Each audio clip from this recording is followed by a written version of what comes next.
देखिए, लॉकडाउन लगा कब था?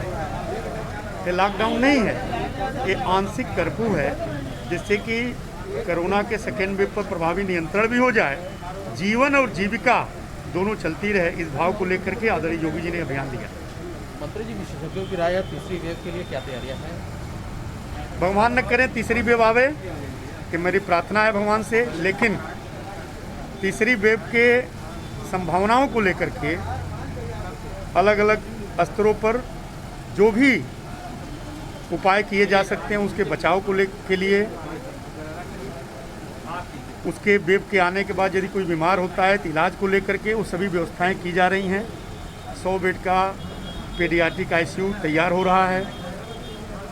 साथ ही साथ वाराणसी के सभी जनप्रतिनिधियों द्वारा वर्चुअल माध्यम से वाराणसी के सभी बड़े विशेषज्ञ बाल रोग विशेषज्ञों के साथ बैठक की गई। फिर उन बाल रोग विशेषज्ञ जो चिकित्सक थे उन लोगों के साथ जिला प्रशासन के लोगों को बिठाया गया। एक राइटअप सभी चिकित्सकों द्वारा चिकित्सा विभाग के सिस्टम में तैयार किया जा रहा है। क्या क्या करना है, क्या क्या ज़रूरत है, क्या क्या आवश्यकताएं होंगी और कैसे इससे बचा जा सकता है, ये तैयार किया जा रहा है। 1-2 दिन में तैयार हो जाएगा। उसको हम लोग विभिन्न माध्यमों से लोगों में जागरूकता के लिए बंटवाएंगे। साथ ही साथ कल सीबीएसई बोर्ड के जो बड़े विद्यालय हैं उनके साथ भी हम लोग वर्चुअल मीटिंग किए थे। उस मीटिंग में भी विद्यालय के जो प्रबंध तंत्र से जुड़े हुए लोग थे उनसे आग्रह किए कि वो राइटअप के आधार पर आप लोग भी फ़ोन के माध्यम से, वर्चुअल माध्यम से जन जागरण फैलाएँ और जन जागरूकता फैला करके संभावित तीसरी लहर जो कि भगवान न करें आए, लेकिन जो चर्चा में है तो उसकी तैयारी पूरी मुकम्मल रहे। इसको लेकर के कार्य आदरणीय प्रधानमंत्री जी द्वारा उनके मार्गदर्शन में आदरणीय योगी जी द्वारा लगातार किया जा रहा है। उसी क्रम में बनारस भी पूरी तैयारी के लिए आगे बढ़ चुका है। ब्लैक फंगस, देखिए आपको मैं बताऊं, 100 साल बाद ये महामारी आई है। 100 साल बाद 1919 में एक बार महामारी आई थी। उसके बाद ये 100 साल बाद महामारी आई है, लेकिन उस महामारी को से निजात पाने में 10 साल लग गए। इस महामारी से जिस गति से संघर्ष किया और भारत ने विशेष तौर पर 2 वैक्सीन बन गया और भी दवा जो भी उपकरण उपलब्ध हो सके किया गया, ये अपने आप में अभूतपूर्व है। और जिस स्तर पर 10 दिन के अंदर हम लोग सेकेंड वेव को 15 दिन के अंदर नियंत्रण करने में कामयाब रहे, अद्भुत है और अभूतपूर्व है। इसी क्रम में जो पोस्ट कोरोना अपना जो सिस्टम अन्य प्रकार के कुप्रभाव शरीर पर पड़ रहे हैं, उस प्रभाव को भी नियंत्रित करने के लिए अलग अलग दवाइयाँ, अलग अलग व्यवस्थाएं की जा रही हैं और व्यवस्थाएं हैं।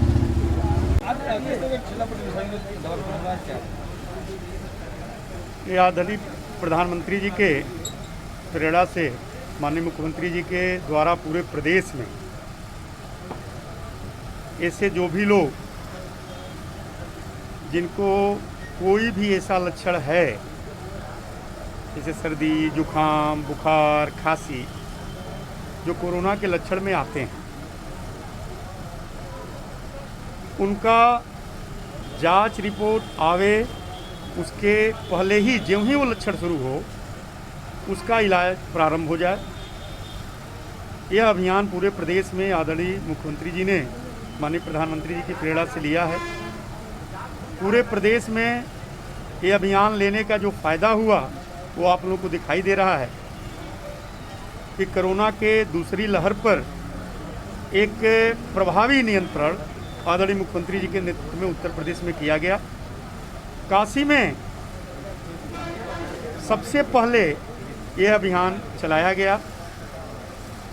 विश्वनाथ धाम ट्रस्ट के माध्यम से पहले दवाइयों का किट बनवाया गया, लोगों को दिया गया और इसका बड़ा ही प्रभावी असर पड़ा। आज पूरे बनारस में कह लीजिए, प्रदेश में कह लीजिए, दवा ज्यों ही शुरू हो जा रही है 3 दिन 4 दिन के अंदर मरीज स्वस्थ हो जा रहा है। सीरियस स्थिति उसकी नहीं हो रही है क्योंकि दवा तुरंत उसको उपलब्ध हो जा रहा है। इसी क्रम में काशी के पटरी व्यापारियों को भी यह दवा निःशुल्क आज वितरित की जा रही है। डॉक्टर साहब भी बैठे हुए हैं, उनके द्वारा लक्षण का अनुमान लगाया जा रहा है, मरीजों से बात करके, चेक करके, जांच करके। और ये प्रयास है, क्योंकि पटरी व्यापारी पूरे शहर में घूमते रहते हैं, अलग अलग बहाने से जुड़े रहते हैं। यदि वो स्वस्थ रहेंगे तो निश्चित रूप से काशी स्वस्थ रहेगी। इस भाव को लेकर के पटरी व्यापारियों में आज यह निःशुल्क कैंप लगा करके उनको दवा वितरण का काम किया जा रहा है। इस कैंप को अभिषेक निगम जी और भी पटरी व्यापार संगठन से जुड़े हुए लोग ने आयोजित किया है और मुझे यहाँ पर बुलाया। ये लगातार दवा वितरण होता रहेगा? दवा वितरण लगातार हो रहा है, हर जगह हो रहा है, हर क्षेत्र में हो रहा है। उसके लिए गाड़ियाँ भी चलाई जा रही हैं, आशा बहुएँ भी बांट रही हैं। और हमारे यहाँ दक्षिणी विधानसभा में नीची बाग कार्यालय पर नियमित 9 से 12 बजे तक रोज़ डॉक्टर बैठते हैं और सबको जांच होती है, उनको निःशुल्क दवा दी जा रही है। अभी गाड़ियां भी वहां पर 2-3 चलने वाली हैं, उसकी भी व्यवस्था हम लोग कर रहे हैं कि जगह जगह जा कर के गाड़ियाँ खड़ी हों, जिसको ऐसी कोई सिम्टम हो उसको तत्काल दवाई दिया जाए। मंत्री जी वाराणसी आदरणीय प्रधानमंत्री जी के प्रेरणा से आदरणीय मुख्यमंत्री जी का यह भाव है कि पूरे प्रदेश में कोरोना के संघर्ष में हर प्रकार के जो भी कार्य हो सकते हैं किया जाए। उसी क्रम में प्राथमिक लक्षण के आधार पर ही जांच रिपोर्ट जब आएगी तब आएगी, उसके पहले ही कोई भी कोरोना से जुड़े हुए लक्षण वाले मरीजों को पूरे प्रदेश में दवा का किट बांटा जा रहा है। इसी क्रम में वाराणसी में हमारे ठेला पटरी व्यापारी जो कि समाज से बहुत ज़्यादा जुड़े हुए हैं, चारों तरफ घूमते रहते हैं, वो स्वस्थ रहें।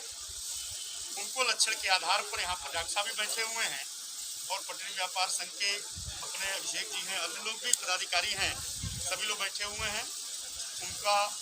उनके बीच में दवाइयों का वितरण, निःशुल्क चिकित्सकीय परामर्श किया जा रहा है। वैसे पूरे बनारस में हर तरफ हर जगह दवाइयों का वितरण हो रहा है। अभी मैं नीची बाग कार्यालय पर था भाजपा, वहाँ पर 15 दिन से लगातार सुबह 9 बजे से 12 बजे तक दवाइयाँ वितरित हो रही हैं। अलग अलग जगहों पर कैंप लगा करके भी वितरित होने का काम किया जा रहा है। ये लगातार प्रक्रिया चल रही है। अरे अनिल जी नमस्कार।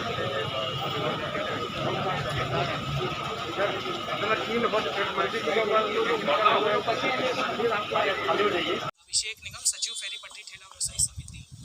आज किस तरह का दवा वितरण का कार्य चल रहा है? उत्तर प्रदेश सरकार के लोकप्रिय पर्यटन मंत्री आदरणीय डॉक्टर नीलकंठ तिवारी जी के निर्देशानुसार शहर काशी के जितने भी हमारे पथ विक्रेता हैं, जो कोविड वैश्विक जैसी महामारी में भी जाके घर घर उन्होंने सब्जी और फल पहुंचाने का काम किया है, अपनी जान पे खेल के, उनकी सुरक्षा के लिए उत्तर प्रदेश सरकार और हम लोग के आदरणीय मंत्री जी के निर्देशन में आज ये निःशुल्क शिविर लगाया गया है। सभी स्ट्रीट वेंडरों का यहाँ पे जितने भी हैं उनकी निःशुल्क जांच की जा रही है, उनको निःशुल्क दवा वितरण की जा रही है कि उनका परिवार जब सुरक्षित रहेगा तो कहीं ना कहीं राष्ट्र निर्माण में इनकी भूमिका बहुत महत्वपूर्ण है। इसका भरपूर ध्यान वर्तमान सरकार दे रही है। ये शिविर कब तक चलता रहेगा? ये शिविर आज यहाँ लगा है, लगातार शहर के हमारे जितने भी प्रमुख चौराहे हैं वहाँ पे प्रतिदिन सरकार के निर्देशन में लगाए जाए। आज कितने लोग लाभान्वित हुए?